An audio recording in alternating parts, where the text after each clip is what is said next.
folks, and welcome back to Spin Doctors Archive, the podcast. I'm Daniel Heinze from spindoctorsarchive.com, and in this show, you'll hear conversations with Aaron Comas, the drummer of Spin Doctors, about the albums the band has released since their beginnings in the late 80s. And this is episode number 5. And today it's all about the 1999 album Here Comes the Bride, and why this record sounds so different from any other Spin Doctors release. And why Here Comes the Bride has a special place in Aaron's heart.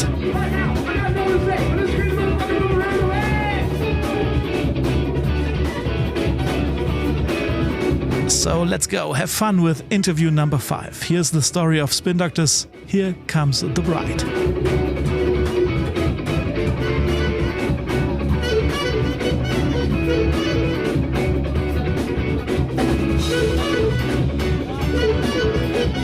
Here Comes the Bride, released on June 1st, 1999.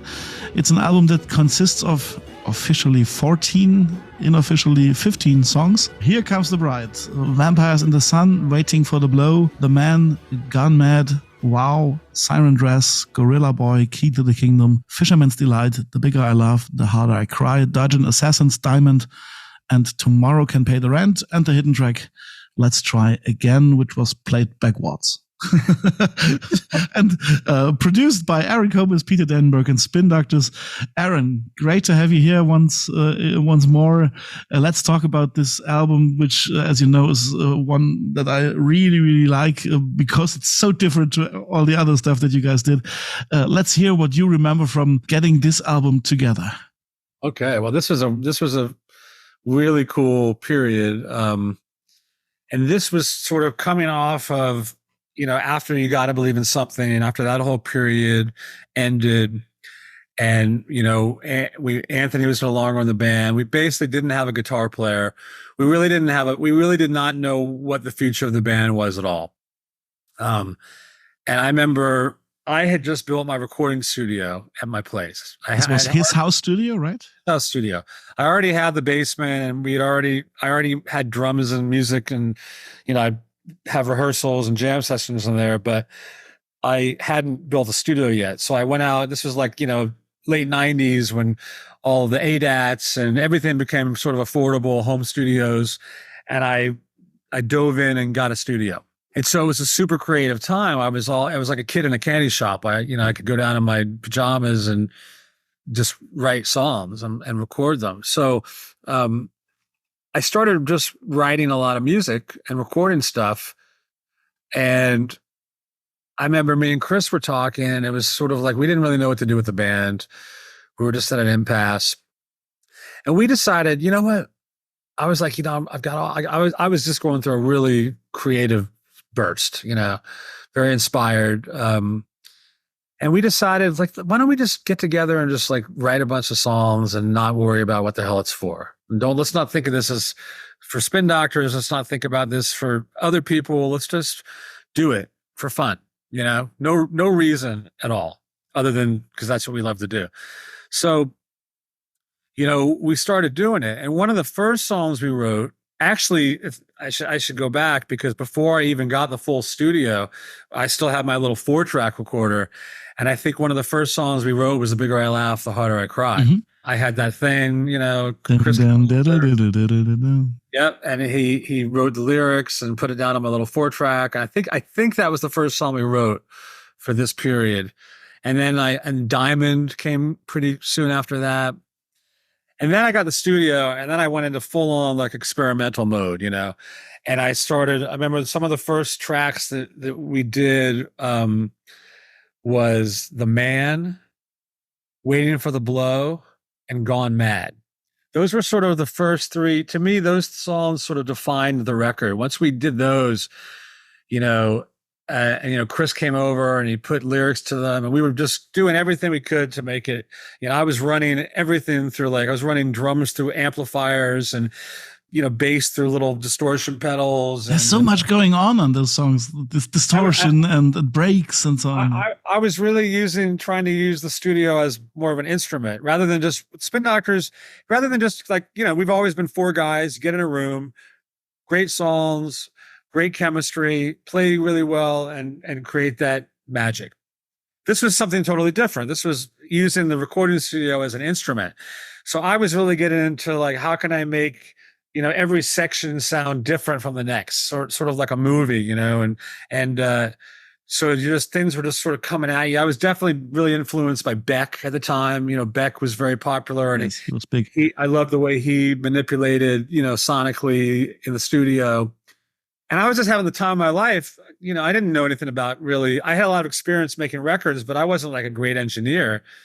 But I was just messing around trying to come up with cool shit that sounded good, and Chris was on board, so it was like, let's do this through a distortion, and then we'll do a shout with the megaphone, or all these weird things to make the vocals sound weird. And so once we got like The Man and Gone Mad, and I was playing keyboard, any instrument that was laying around, I just would grab, and I had tons of instruments around my house. And so it was basically like just me and Chris doing this. And then we got pretty excited about it. And we wrote some more songs. And then we invited over David Sonnenberg, our manager, to just, hey, come over and check out what we're doing. Because again, me and Chris weren't sure. Maybe we're writing songs for other artists. Maybe this is a new band, or maybe we weren't really thinking Spin Doctors, to be honest. Yeah. Because it was like you said, it was completely different. It didn't sound anything like the Spin Doctors. And David Sonnenberg came over and was just blown away. And he was like, holy shit, this is incredible. You guys got to he was very encouraging, to keep going. We can really do something with this, whether or not it's going to be Spin Doctors or something else. And I think the thought was that it was going to be Spin Doctors. So after we got to a certain point, so then, Mark hadn't really been involved at this point. So I called up Mark. I was like, hey man, me and Chris have been writing some songs. Can you come over? Why don't you come over and play bass? I'd already played bass. I was playing everything. We didn't have a guitar there. I was just playing all the instruments. And but I want, if we were going to make it Spin Doctors, I was like, well, let's get Mark over and get him to play on it. It's funny because the first time Mark came over, we did the three songs I mentioned: The Man, Waiting for the Blow, and Gone Mad. Yeah. And he came over and he fucking loved it. He loved it. He was like, this is fucking great. He played great on it. I remember he went home to his wife, Yelena, and Yelena was like, this is incredible. So Mark, it's funny because in the end, what happened. Yeah. Mark didn't like the outcome of it. And ultimately, Mark hated it. But the first session we did was extremely positive. He was really cool. And, it was different because I understand nobody's ever in this band, somebody might have a bass line or guitar part, or, for the most part, it's always been free reign. We come up with our own parts, and we might have suggestions, but it's always been part of the beauty of the Spin Doctors is there's these real personalities. But this is just something different. This was a more orchestrated type of music. It was, it was really orchestration and part oriented. And although at first Mark really liked it, I think as the process went on and he was coming down and I was sort of like, okay, here's the bass line. And he didn't like that. And ultimately it went really south and he quit the band and, he went full blown Mark. Even a year before the album actually came out, right? It was something in 1998, I think. Yeah, it was bad. It was tense. And I felt bad about it. It was just, we were just going in a different direction, and it was like, listen, it's hard, but, bands go through different changes. And I was sort of taking the reins on this one, so you could look at me as like the asshole if you're Mark, you're not happy with how it's going. Or you could be like, well, this is cool. This guy's taking the reins. He's doing something different. Let's go with it. But, anyway, we all love Mark, but he's Mark. He'll tell you the same thing. Yeah. And so he left. And so me and Chris forged ahead. And we still use some of his bass on the record. I mean, some of the stuff he played great on and was into, we left because it was great, You played on 6 tracks and Mark is playing on the rest of it, right? Something like that, yeah. And there were a couple songs that later we cut, so basically that was that. And then we had all these songs. Me and Chris were getting together every day. I mean, we were writing, we must have written, honestly, I think we probably had 40 songs, probably 30, 40. You would probably know better than me, but there's a lot. A lot of dark stuff. I remember you guys were talking about wolf in sheep's clothing and my heroine and stuff like that. Yes. I was fortunate enough to listen to some of that stuff, and it was like, whoa, this is even darker than some of the darker moments on the actual record. So I was wondering where that came from. Yeah, I don't know, but yeah, it was my heroine. That's why the word. Yeah, fantastic guitar great stuff. And so again, and part of me wishes we would have sort of ended up even using just all of the experimental dark stuff. But, as you go, we started writing some stuff that was a little more poppy, like Fisherman's Delight. Fantastic song.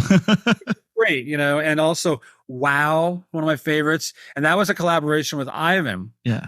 Which was great. So basically, at a certain point, we decided, okay, the Spin Doctors are going to press forward. And even before Mark left, and we did an audition, we did like a Call audition for guitar players. Mm-hmm. So Ivan's still in the mix. Yeah. And we must have auditioned 100 guitar players. Like every guitar player in the East Coast came down. It was wild. Great guitar players. I mean, a lot of them okay, in 2 seconds, this isn't happening. But some great guys came down. And Iran Tabib, we ended up using Iran. And again, there were some incredible guitar players that auditioned. Iran, we felt like sort of for the style, we weren't really looking for like somebody like Anthony that could sound like Eric. We wanted to we wanted somebody that could obviously play the old stuff because we're going to have to do that, but somebody who's going to fit into this sort of new direction we're headed in. And Iran had this very eclectic sound. He was great. So we used him, and then, he came over one day and I played him some of the stuff we'd been working on. He loved it. So we had him play on some of that, which was great. And then we had Ivan come in and play on stuff. And we were starting to do some shows. I remember we were coming back from somewhere and we were messing around in the airport, and I had this sort of reggae-ish track. And so I said, guys, come over let's go back to my place. And we did Wow. We finished Wow. And Chris and Ivan, did the lyrics and did the thing. It's just such a great, such a cool song, It's two chords, but tons of rhythms and lyrics. That was sort of the concept with a lot of that. It's, simple, but like there's always something new coming in. Yes. You had that piano, you had the I love that 2-second guitar solo at the end. That was like, what the hell is this? And by now I love it. Yeah, it was, so that was great. And then like Here Comes the Bride was one of the later songs that we did. And I remember flying out to LA and I got Ivan to sing on it. So we had this record done, and Sonnenberg was over the moon. He just loved it, Siren Dresses. What else? Vampires in the Sun. Vampires in the Sun, Gorilla Boy, which was an old throwback that we did live. We cut a couple songs we cut live as a band. And again, this is before Mark split. Diamond, and then Gorilla Boy, I think, were 2 songs we cut together in the studio. And those are probably the most sort of classic Spin Doctor songs, So anyway, so David got us a great record deal on Universal. He got us a major label deal. Everything was really good. We were ready to go. And then we just, at one point, and it was actually his idea, we're seriously considering changing the name, not putting it out as the Spin Doctors. Yes. But putting it out as something else. I remember the name under consideration was Jason's Wedding. Jason's Wedding, because the idea came at Jason's wedding. Jason was getting married. It was like 1998. And David was there, and he got all, David gets really gung-ho about these ideas. And he was like, what, the more I think about it, I think let's put this out as a different band. Let's call it Jason's Wedding. It's just, and we were kind of like, I don't know, man, and ultimately, and he even had the record company sold on it. Like, even though the deal was for Spin Doctors, like they were fine with it. And I think at this point, Mark had just got pissed off and left. Yeah. And I, in a way, I wish we would have put it out as Jason's Wedding, because I really think it's such a different record. I mean, it really has, in a lot of ways, it sounds nothing like the Spin Doctors, except for a couple of things.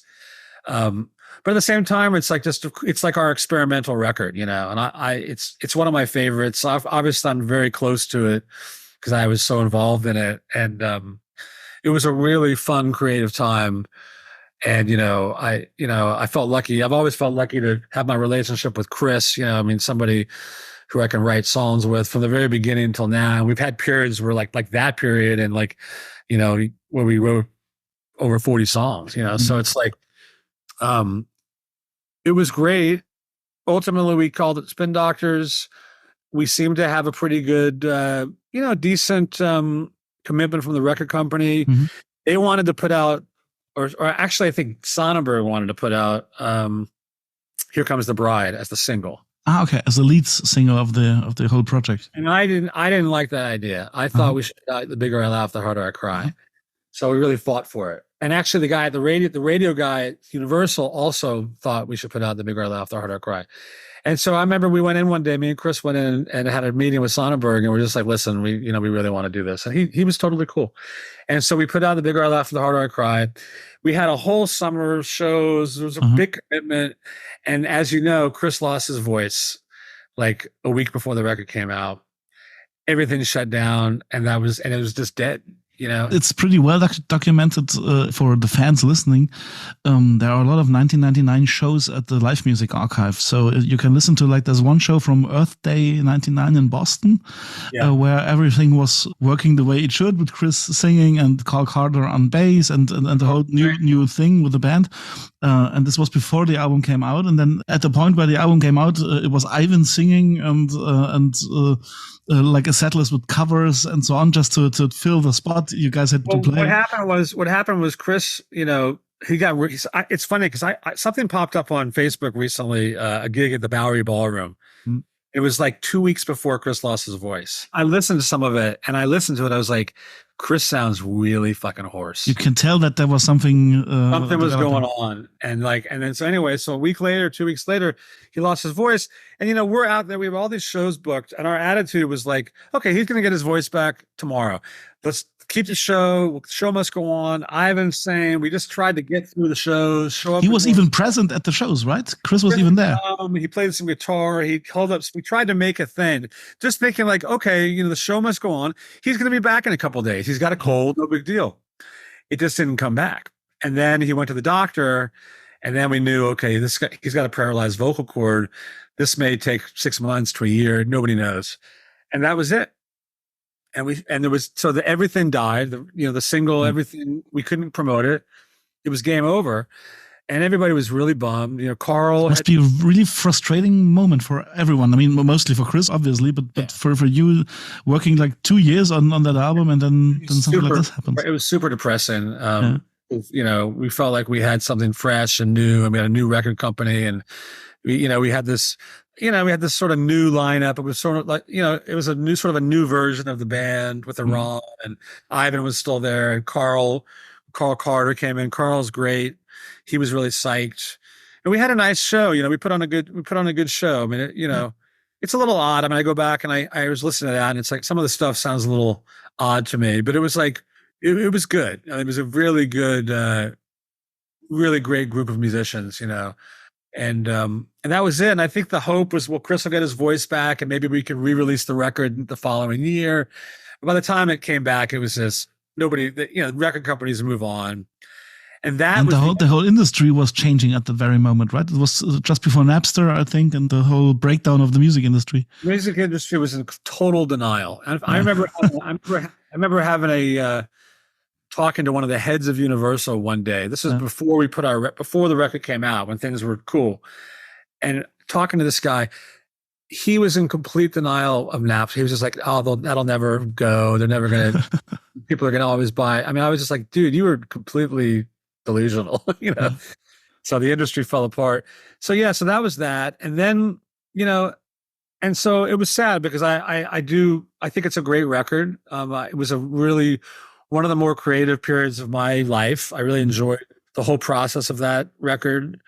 And that was it. And then I remember me and Chris had lunch one day. He finally got his voice back. It must be like 2000 or something at this point. And I remember we went to the Time Cafe and we had lunch. And we just decided, I think we should just give the band a break. We kind of decided, like, because what are we going to do? Eric and Mark weren't in the band anymore. We had this like new group of people. This record was dead. It just felt like it's time to like walk away for a while. And the two of you were still working on music. I mean, it was the whole Give Daddy Five era of Chris's solo stuff and so on. Was doing stuff. I was really busy doing a lot of producing. You know, at the time, if you remember, I was you know, I was gigging and I was doing a lot of recording. So I was sort of starting to put more of my time into working with other people, and so we were busy separately. But we just decided like let's give the Spin Doctors a break. It wasn't like we're breaking up, but it was sort of like, come on, it's just the two of us at this point. What is this? Yeah. What are we gonna do? You know, and that was that, and it was all good. And then, of course, as you know, a year or two later, I got the call from Pete Shapiro about playing the Wetlands for one of their shows, and that was what brought the four of us back together. And this is a whole different story for the next episode. But I'd like to ask you two more questions about the Here Comes the Bride album, because I was really thinking about how this is working in the background. I know from what you told me that most of the album was ready by 1997, end of 1997. Most of the songs were already played live on shows. I remember that legendary Don Hill's show in New York City, where you debuted a lot of the songs from the second session. And then it took, again, like more than a year to finally come out. Why are these periods, long periods of time between getting an album ready and releasing it? Yeah, I mean, look, it's just the way the music business works. It used to be back in the old days, I remember growing up and all my favorite bands, record tour, Yeah, it just took a while. I mean, I think the creative process of us getting to a point where we felt we had a good record. Mm-hmm. And then, Sonnenberg shopping it and getting us that deal. It always takes time, and then once you get the deal, actually getting everything together to put it out. So the process is longer than ever. I mean, sometimes it can go quickly, you can push things along, but I think it was sort of typical, a lot of times you make a record and unless you're just like really in the fucking, like Turn It Upside Down, there was like that sort of like, okay, you're coming off this big record, the machine's moving, everybody wanted a record out. They wanted to, let's get them while they're hot, That's not, when that's not the case, things just can go really slow, kind of like what we're dealing with right now with our new record, which will ultimately be out. But I mean, it's the music business is slower than ever. If you want to do it right, these things take time, yeah? Yeah. I remember some 1997 shows where a lot of these songs were debuted live. Even songs like Rhinestone and Hurricane that didn't make it on the album. So a lot of that stuff was known by the fans in 1997, 1998. Yeah, that's what I mean. Like I wish Rhinestone and Hurricane would have made it. Like to remember, Dodge and Assassins went into Hurricane. They were like written together. Oh my, seriously, they were like a segue. Great. And then Rhinestone was that was that cool keyboard. I wish I had all the old, I got to dig through my storage space because I must have like rough mixes of a lot of that shit. Yeah. And the final question about the whole thing, or not a question, that's just an opinion. That I'm obsessed with the Spin Doctors original "Pray to Bears," and in my personal humble opinion, in that time with the lineup of Aaron and Ivan, you did one of the most stellar versions of "Pray to Bears" with the whole Hammond B3 and the wah-wah guitar from Aaron, and I wish this cut would have made it on the album in some form. Did you ever hear the version we recorded? No, we did record that. Now that I think you did, and for some reason it didn't. I guess for that it could have made it on that record, but it didn't. Oh my! But we used to play it live. Yeah, we did do a really good version of that. You're right. Ron really, he always took like a pretty incredible guitar solo in the middle of that. Yeah. But yeah, I know. That's one of those songs that I guess it still hasn't gone on a record, has it? No, it's still an unreleased jam. Well, maybe someday will. I know it's one of your favorites. One day you will record all that stuff and bring it out to the world on the 40th anniversary or stuff like that. That's the great thing about the Spin Doctors. I mean, we're all prolific writers, and there's just so many unreleased songs. What can you do? And there's versions floating around, and but it's an interesting thing. Bringing up sort of like what makes certain songs make records. How do certain songs get left off?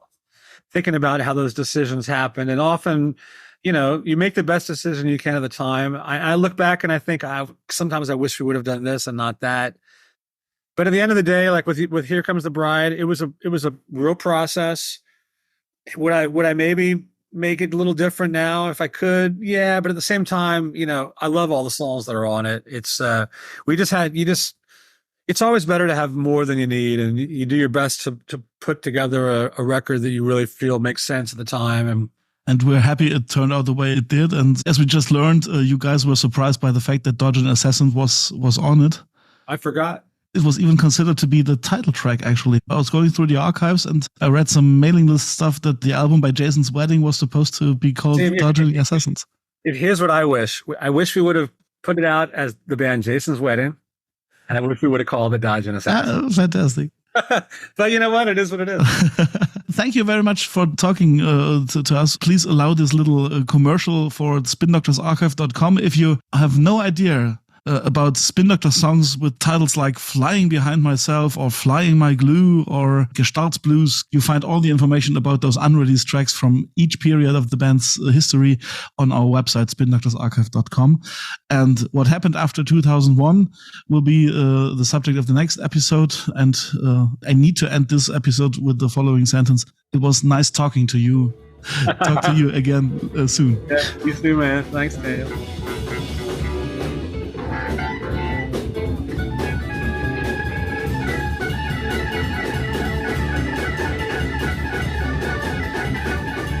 Today we discussed the unreleased songs Rhinestone and Hurricane, among other topics. If you're interested in listening to them, I suggest checking out the live recording of the Spin Doctors show from November 4th, 1997 at Don Hill's Club in New York. This show is quite thrilling as it features the performance of these two songs, along with several other rare tracks. You can easily find the link in the show notes.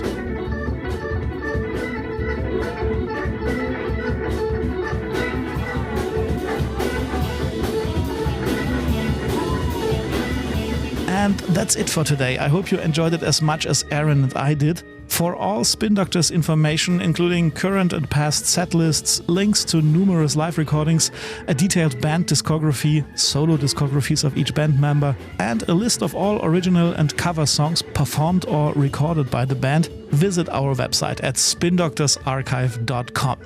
You can also connect with us on Instagram or Facebook. Please feel free to share your feedback on the podcast and remember to subscribe so you don't miss the upcoming episodes. Next time we will be discussing Nice Talking to Me from 2005. I'm Daniel, thanks for listening. Until next time, Mao Bijao.